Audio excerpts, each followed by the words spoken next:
تاریخ گواہ ہے کہ جب بھی کسی قوم پر زوال آتا ہے، جب اس کے ہاتھ سے اقتدار نکل جاتا ہے اور طاقت دشمنوں کے پاس چلی جاتی ہے، تو اس کے پاس اپنی شناخت بچانے کا صرف ایک سہارا رہ جاتا ہے، اور وہ ہے مزاحمت۔ یہی مزاحمت کبھی قلم سے ظاہر ہوتی ہے، کبھی آواز بلند کرنے سے، کبھی احتجاج کی صورت میں، اور کبھی تلوار اٹھا کر۔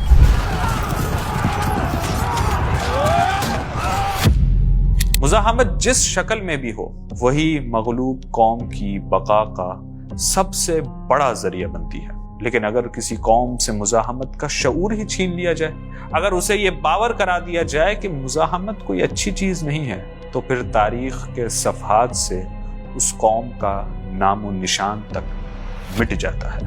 برصغیر کے مسلمانوں کے ساتھ بھی یہی کھیل کھیلا گیا، اور اس کھیل کا سب سے بڑا کردار ہے قادیانیت۔ تو آئیے تفصیل سے اس کھیل کو جانتے ہیں۔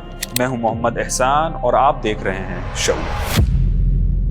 ہم سب جانتے ہیں کہ ہر تہذیب کے پیچھے ایک عقیدہ ہوتا ہے۔ عقیدہ ہی وہ بیج ہے جس سے پوری تہذیب جنم لیتی ہے اور پروان چڑھتی ہے۔ یہی معاملہ قادیانیت کا بھی ہے۔ قادیانیت نے صرف اسلام کے چند بنیادی عقائد کا انکار نہیں کیا، مثلا رسول اللہ صلی اللہ علیہ وآلہ وسلم کی ختم نبوت کا انکار، جو کہ کھلا کفر ہے، بلکہ حقیقت یہ ہے کہ قادیانیت دراصل پوری اسلامی تہذیب سے بغاوت کا نام ہے۔ اسی لیے قادیانیت کو سمجھنے کے لیے یہ لازمی ہے کہ ہم اس کے تاریخی پس منظر کو جانیں، کیونکہ اسی سے اس فتنے کی اصل حقیقت اور اس کے مقاصد ہمارے سامنے آئیں گے۔ سال 1857 عیسوی، یہ وہ سال تھا جب جنگ آزادی کے بعد ہندوستان کے مسلمان مکمل طور پر زوال کا شکار ہو چکے تھے۔ انگریز مسلمانوں پر اپنا تسلط قائم کر چکا تھا۔ مسلمان اب نہ صرف اقتدار کھو چکے تھے، بلکہ فکری اور نظریاتی طور پر بھی تذبذب کا شکار ہو رہے تھے، کیونکہ انگریز اب مسلمانوں کی ذہن سازی بھی کر رہا تھا۔ ان میں یورپی تہذیب جدیدیت کو رائج کرنے کی بھی کوششیں کر رہا تھا، اور سر سید احمد خان وہ بھی اسی یورپی تہذیب سے متاثر ہو کر مسلمانوں میں اس تہذیب جدیدیت کو تعلیم کے ذریعے فروغ دینے کی کوشش کر رہے تھے۔ لیکن دوسری طرف مسلمانوں کا ایک بہت بڑا طبقہ تھا جو انگریز کے خلاف کھل کر مزاحمت میں کھڑا ہو گیا، یہاں تک کہ اس وقت کے جید علماء کرام نے انگریز کی مزاحمت میں ہندوستان کو دارالحرب بھی قرار دے دیا، یعنی کہ اب مسلمانوں کے لیے دارالحرب ہندوستان میں جہاد کرنا لازمی اور فرض ہو چکا تھا۔ انگریز کو مسلمانوں کے جس تصور سے سب سے بڑا خطرہ تھا، وہ تھا تصور جہاد، یعنی ظالم کے خلاف آواز بلند کرنا، ظلم کے مقابلے میں ڈٹ جانا اور مظلوم کی حمایت میں کھڑا ہونا۔ یہی تصور جہاد تھا جو انگریز کو بر صغیر میں یورپی تہذیب مکمل طور پر نافذ کرنے سے روک رہا تھا۔ اسی تصور جہاد کو مٹانے کے لیے اور مسلمانوں کو ہمیشہ کے لیے انگریز کا وفادار اور غلام بنانے کے لیے ایک نیا فتنہ ان لوگوں کی سرپرستی میں کھڑا کیا گیا جسے دنیا آج قادیانیت کے نام سے جانتی ہے۔ یعنی قادیانیت کا مقصد صرف ختم نبوت پر حملہ کرنا نہیں تھا، بلکہ اس سے بھی بڑا مقصد یہ تھا کہ وہ مسلمانوں کی تہذیب کو بگاڑ دیں، ان کے دل و دماغ سے جہاد کا جذبہ ہمیشہ کے لیے نکال دیں۔ اور یہ اسی وقت ممکن تھا جب مسلمانوں کا مرکز محبت اور اطاعت رسول اللہ صلی اللہ علیہ وآلہ وسلم کے بجائے نعوذ باللہ کسی اور شخص کے گرد گھما دیا جائے۔ اسی لیے مرزا قادیانی نے جہاں جھوٹی نبوت کا دعویٰ کیا، وہیں اپنی سب سے بڑی محنت جہاد کو ختم کرنے اور انگریز کی اطاعت کو دین کا حصہ بنا دینے پر لگا دیا۔ مرزا قادیانی خود اس بات کا اعتراف کرتا ہے کہ اس 17 برس کی مدت میں جس قدر میں نے کتابیں تالیف کی، ان سب میں سرکار انگریز کی اطاعت اور ہمدردی کے لیے لوگوں کو ترغیب دی، اور جہاد کی ممانعت کے بارے میں نہایت مؤثر تقریریں لکھی، اور پھر میں نے قرین مصلحت سمجھ کر اسی امر ممانعت جہاد کو عام ملکوں میں پھیلانے کے لیے عربی اور فارسی میں کتابیں تالیف کی، جن کی چھپوائی اور اشاعت میں ہزارہا روپیہ خرچ کیے، اور وہ تمام کتابیں عرب اور بلاد شام اور روم و مصر اور بغداد و افغانستان میں شائع کی گئی۔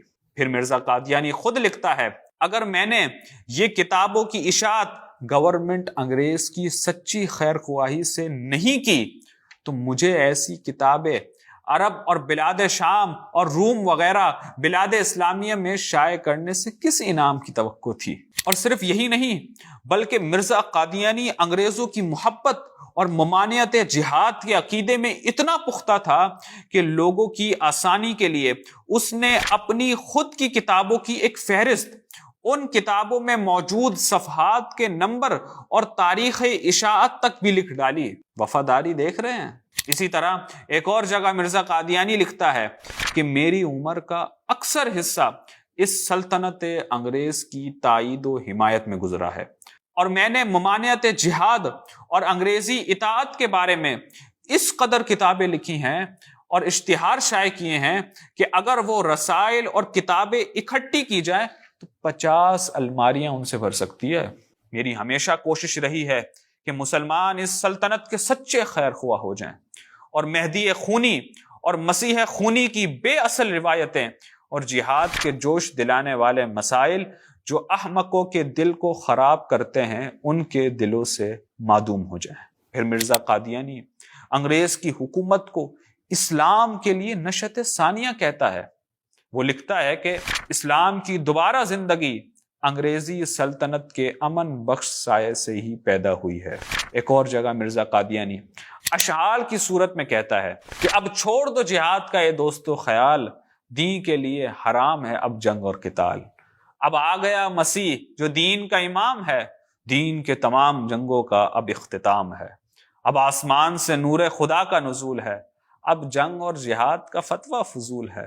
دشمن ہے وہ خدا کا جو کرتا ہے اب جہاد، منکر نبی کا ہے جو یہ رکھتا ہے اعتقاد۔ ناظرین، یہی وجہ ہے کہ قادیانیت نے جہاں اسلام کے بنیادی عقائد پر حملہ کیا، وہیں اسلام کے ان اعمال کو بالکل بھی نہیں چھیڑا جن کا تعلق براہ راست مزاحمت سے نہیں تھا، جیسے نماز، روزہ، حج اور زکوٰۃ وغیرہ۔ لیکن پیر مہر علی شاہ صاحب رحمۃ اللہ تعالی علیہ نے نہ صرف ختم نبوت اور رفع و نزول مسیح جیسے عقائد پر مرزا قادیانی کا علمی رد کیا، بلکہ انہوں نے اپنی کتاب سیف چشتیائی میں قادیانی کے عقیدہ جہاد پر بھی بھرپور علمی جواب دیا۔ ناظرین، سمجھنے کی بات یہ ہے کہ قادیانیت صرف چند عقائد کے انکار کا نام نہیں ہے، اس کا اصل مقصد ایک ایسا اسلام پیش کرنا تھا جو یورپی تہذیب اور جدیدیت سے مطابقت رکھتا ہو، ایک ایسا اسلام جس میں جہاد کا تصور نہ ہو، آزادی کا تصور ہو، سیکولرزم ہو، تکثیریت، پلورلزم ہو اور مساوات کا وہ تصور جو مغربی فکر سے لیا گیا ہو۔ افسوس یہ ہے کہ ہم پاکستانی مسلمانوں نے اگرچہ قادیانیت کے باطل عقائد کا مقابلہ کیا اور ختم نبوت کی حفاظت کی، جو کہ بے شک نہایت ضروری ہے، مگر اس فتنے کے پیچھے چھپی یورپی تہذیب کو چیلنج نہ کیا۔ ہم نے یورپ کے سیاسی، معاشی، معاشرتی، اخلاقی اور تعلیمی نظام کو خود ہی اپنا لیا۔ ہم نے اجتماعی طور پر جہاد کو ترک کر دیا، یہاں تک کہ آج کشمیر اور فلسطین کے مظلوم مسلمان ہمارے اجتماعی جہاد کے منتظر ہیں، لیکن ہم تو بائیکاٹ جیسی چھوٹی سی مہم کو بھی کامیاب نہ بنا سکے۔ ناظرین، ذرا سوچئے، قادیانیت کا اصل مقصد تھا کہ یورپی تہذیب اور جدیدیت مسلمانوں میں رچ بس جائے، اور افسوس کہ وہ مقصد آج بھی جاری ہے۔ آہستہ آہستہ یہ فتنہ قادیانیت اپنے اصل ہدف کی طرف بڑھ رہا ہے، مگر کیا ہم اپنی ذمہ داری کو پہچان رہے ہیں؟ آج 7 ستمبر ہے، یوم تحفظ ختم نبوت کا دن۔ ہمیں یہ تجدید عہد کرنا ہوگا کہ ہم صرف ختم نبوت کے عقیدے کی حفاظت نہیں کریں گے، ہم صرف فتنہ قادیانیت کا مقابلہ ہی نہیں کریں گے، بلکہ ہم اس کے اصل مقصد یعنی پاکستان میں یورپی تہذیب کے نفاذ کے خلاف بھی ڈٹ کر کھڑے ہوں گے۔ ہمارا راستہ صرف ایک ہے، پاکستان میں مکمل اسلامی نظام کا قیام اور اسلامی تہذیب کی سربلندی۔ یہی ہماری اصل ذمہ داری ہے اور یہی ہماری آنے والی نسلوں کے لیے سب سے بڑی امانت ہے۔